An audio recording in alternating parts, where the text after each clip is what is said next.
Boa tarde, irmãos e irmãs do Instituto Espírita Terceira Revelação Divina. Com alegria, novamente, nos reunimos virtualmente, rogando ao sublime Galileu e seus benfeitores amoráveis nos envolvam em sua paz. Hoje, 17 de abril, vamos tecer considerações sobre o livro. Em abril, celebra-se internacionalmente um tema muito importante para toda a humanidade, a literatura. São comemoradas oficialmente 3 datas: dia 2 de abril, Dia Internacional do Livro Infantil, pelo nascimento de Hans Christian Andersen em 1805. Dia 18, Dia Nacional do Livro Infantil, data de nascimento do escritor Monteiro Lobato, em 18 de abril de 1822, considerado o pai da literatura infantil brasileira. E o dia 23, o Dia Mundial do Livro, data de desencarnes de William Shakespeare na Inglaterra, Miguel de Cervantes na Espanha e Inca Garcilaso de la Vega em Córdoba, coincidentemente em 23 de abril de 1616.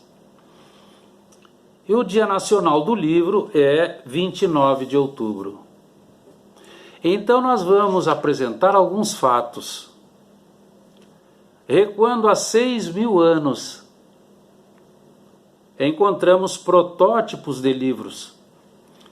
Eram feitos em pele de cabra, com tabletes de argila, com folhas de papiro, com pergaminhos, entre outros. E hoje, quando nós nos encontramos com a facilidade e com a praticidade oferecida pelos e-books, nós nem imaginamos esse longo caminho percorrido pelo livro na história da humanidade. Os e-books vieram em 1971 iniciando. Então, de lá para cá, houve um progresso muito grande no livro virtual.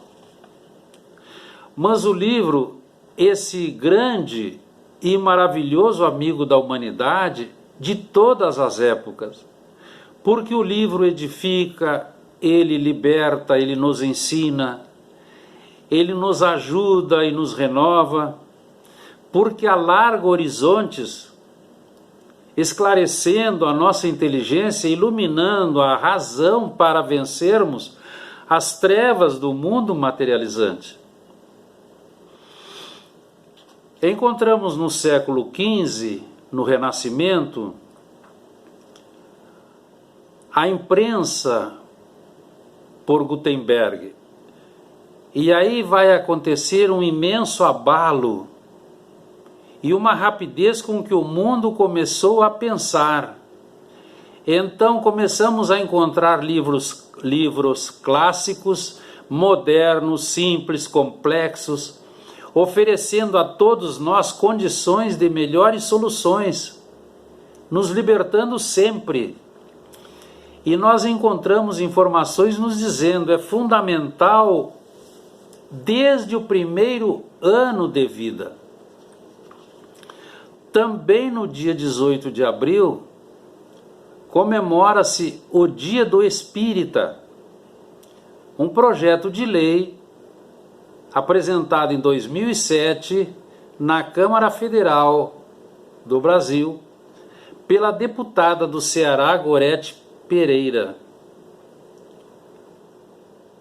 por homenagem à data do Livro dos Espíritos, 18 de abril de 1857.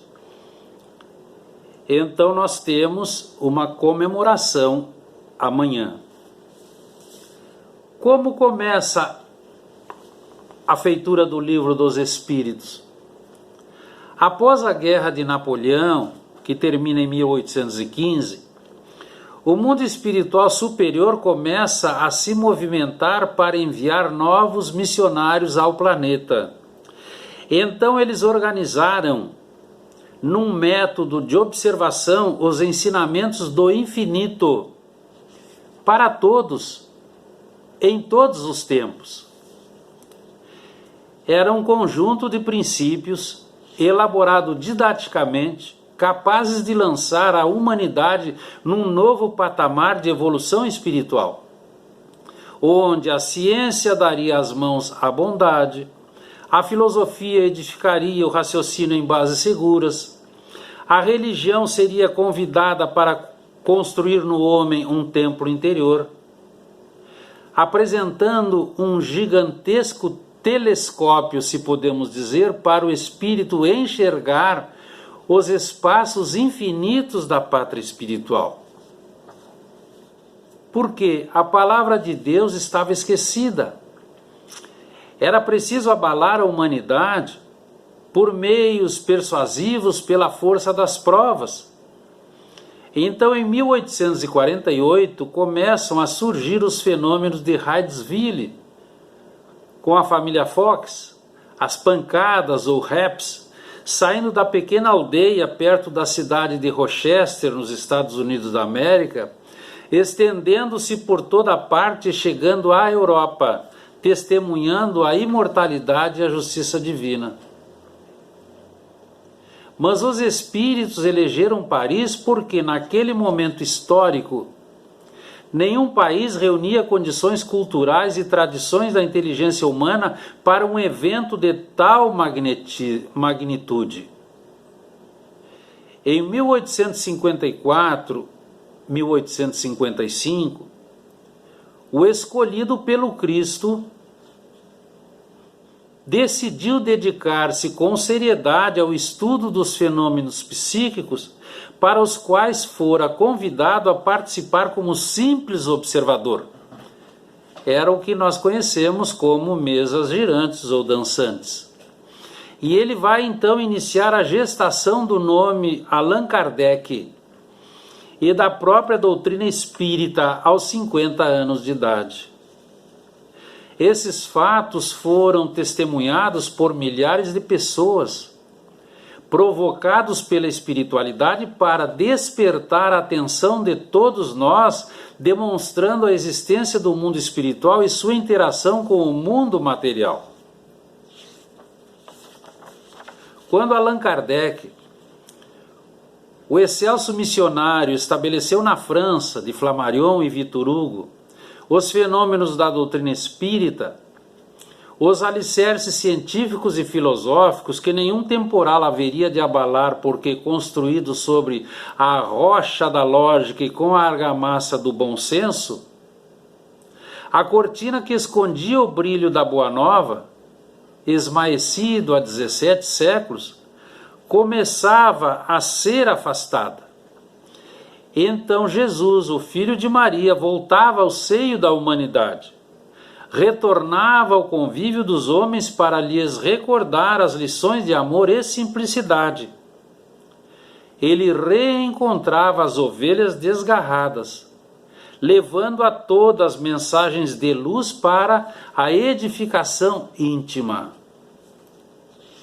Então Allan Kardec vai afirmar em suas memórias que ele havia compreendido, antes de tudo, a gravidade da exploração que ia empreender.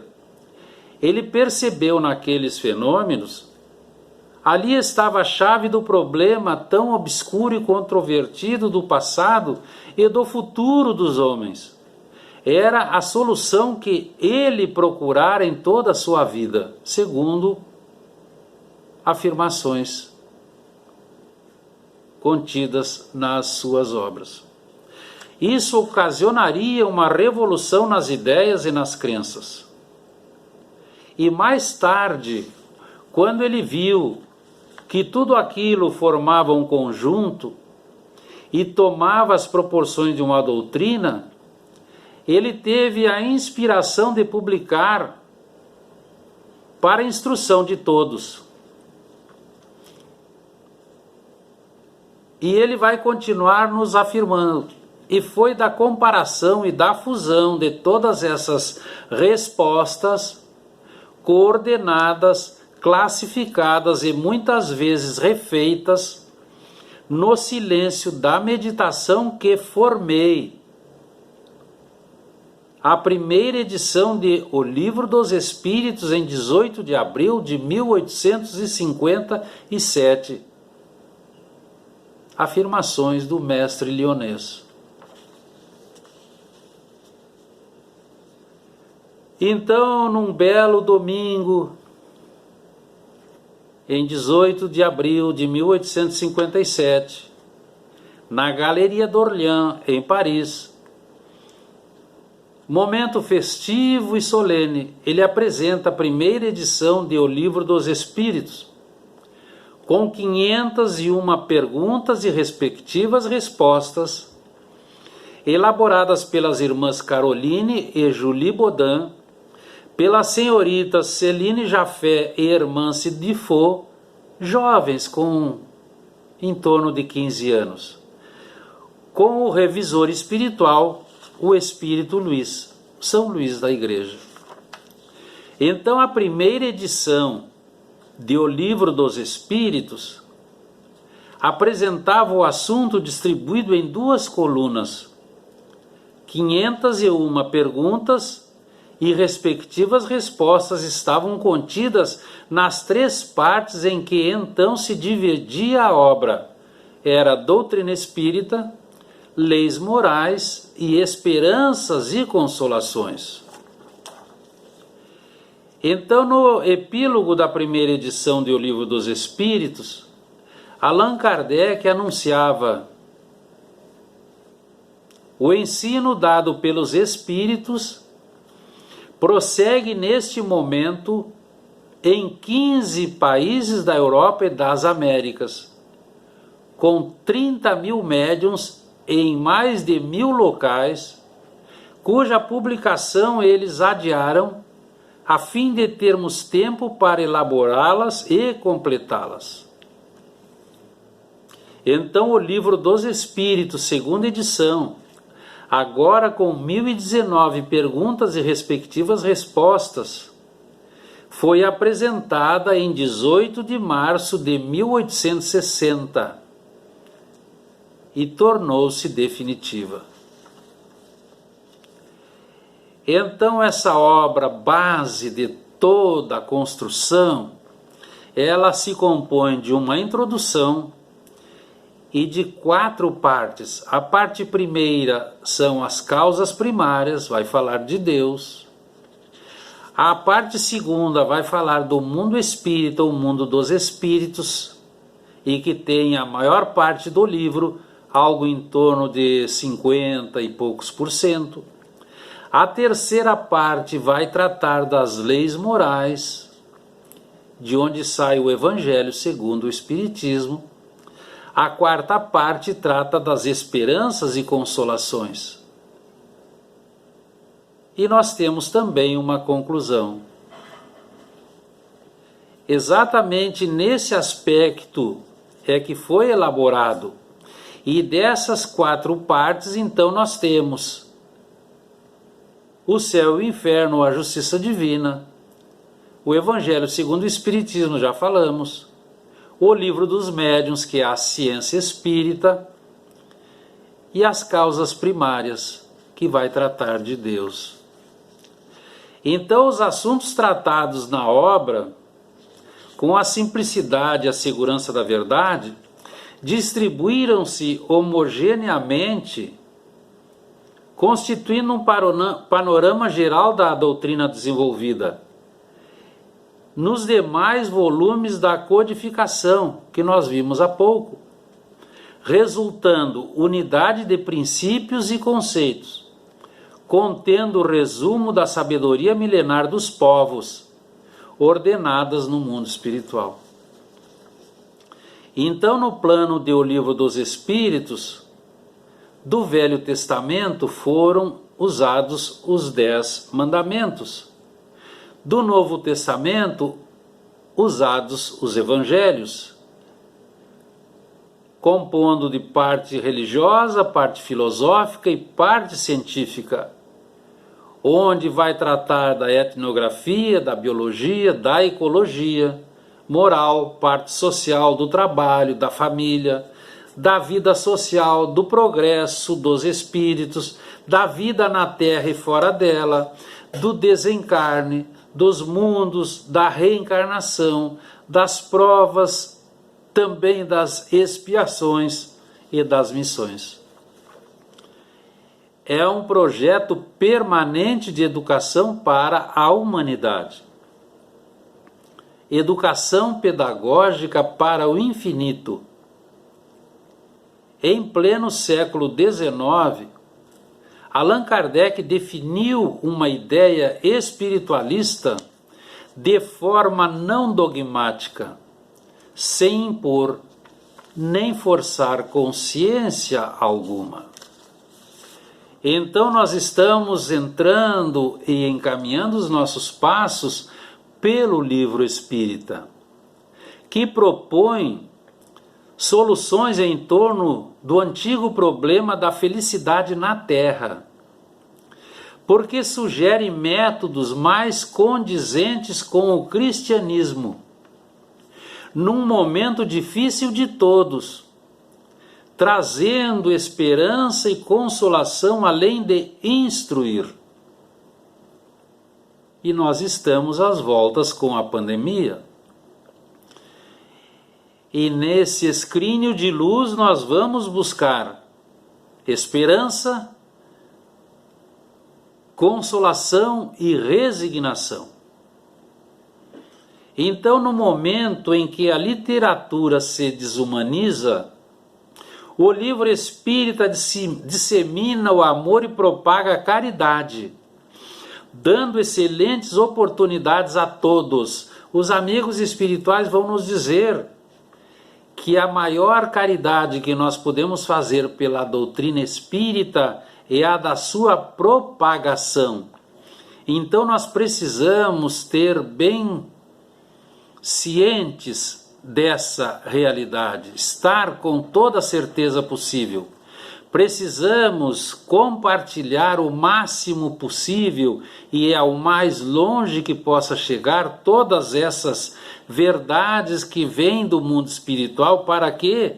Para que todos tenham excelentes oportunidades de progresso. Então o livro espírita, ele é o melhor conforto, ele é o melhor remédio e é a melhor caridade. É o melhor conforto para o espírito aflito, o melhor remédio para o espírito enfermo e a melhor caridade para o espírito desajustado que sofre. Nós muitas vezes estamos nessas possibilidades. Então, o livro espírita é eminentemente educativo e doutrinário, porque visa o nosso melhoramento moral. Então a doutrina espírita, que o sublime Galileu havia prometido na última ceia, ela vem para tornar-nos altruístas e generosos, solidários, fraternos, justos para com todos, em constante oposição ao egoísmo humano.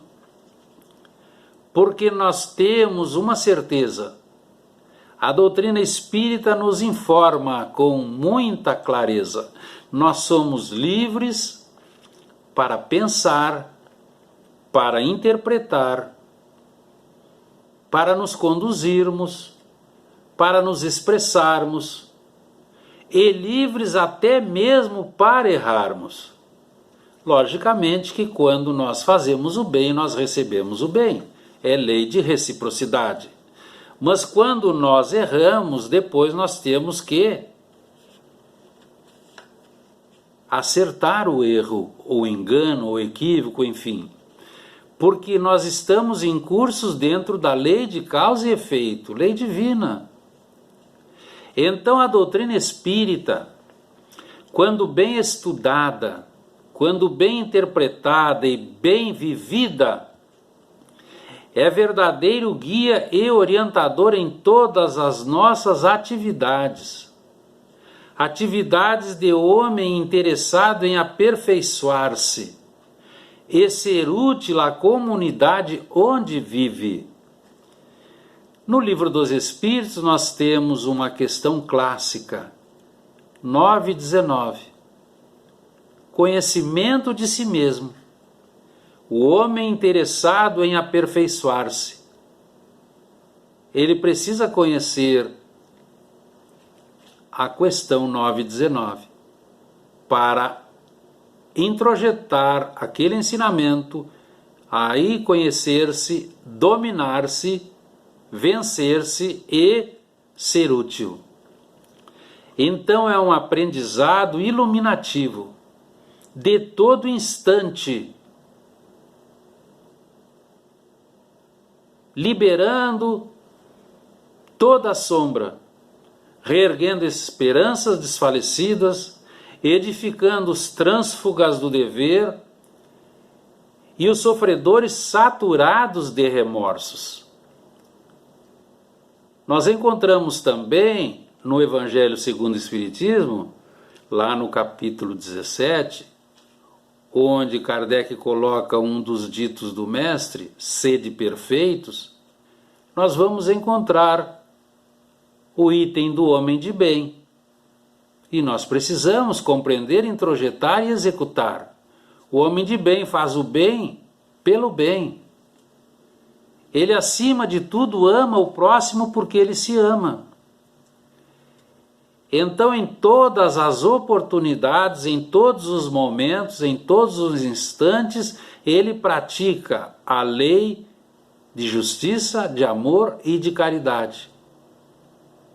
Então, a doutrina espírita é para todos os instantes da nossa vida.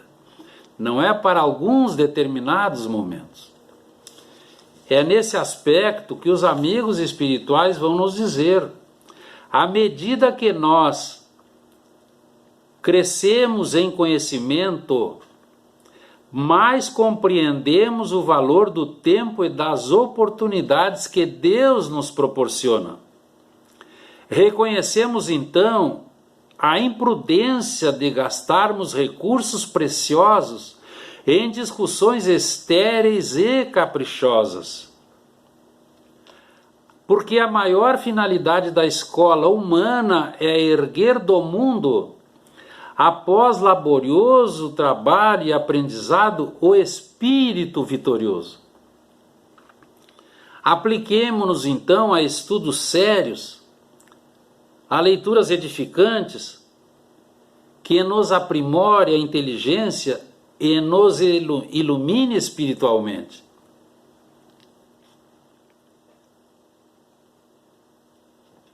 Para que nós não venhamos a nos perder em discussões inócuas. Então, a doutrina espírita é, com certeza, um roteiro de vida, porque nos traz o itinerário para a reencarnação, nos mostra pontos que precisamos conhecer, nos aponta caminhos a seguir, nos oferece consolo quando criamos situações infelizes e nos apresenta um guia seguro que nos levará rumo à terra regenerada. Qual o tipo mais perfeito que Deus colocou na terra para ser nosso guia e modelo? Está lá no Livro dos Espíritos.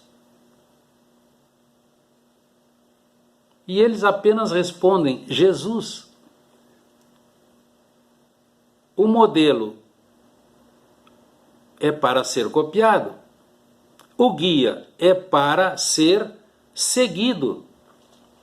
Então nós precisamos compreender com exatidão que a doutrina espírita, ela vem para nos apresentar que a Terra, ela não é um cárcere, uma prisão, um manicômio ou um hospital somente. É um local de belezas imensuráveis, onde nós ainda não aprendemos a tratá-la com amor, porque é a nossa casa e nos abriga. Quando nós estivermos melhorados na concepção, na percepção e nos sentimentos, nós faremos deste belo planeta um recanto de paz e de amor. Então a doutrina espírita, ela amplia o pensamento, ela abre novos horizontes e nos revela a solidariedade que liga todos os espíritos, todas as reencarnações e todos os mundos do universo sem fim, em perpétuas relações de assistência. Essa visão de conjunto, harmônico e grandioso da obra de Deus, os homens ao tempo de Moisés não compreenderam. E ele então apresentou a justiça apenas.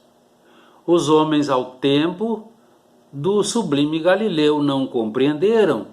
E ele trouxe o amor.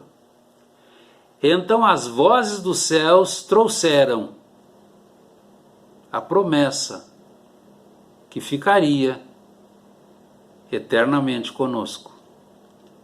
Mas a grande maioria da humanidade ainda não compreendeu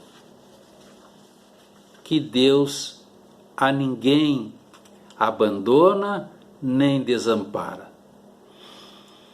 Que fique para a nossa reflexão, queridos irmãos, queridas irmãs, agradecemos a oportunidade, continuemos em paz. Boa tarde.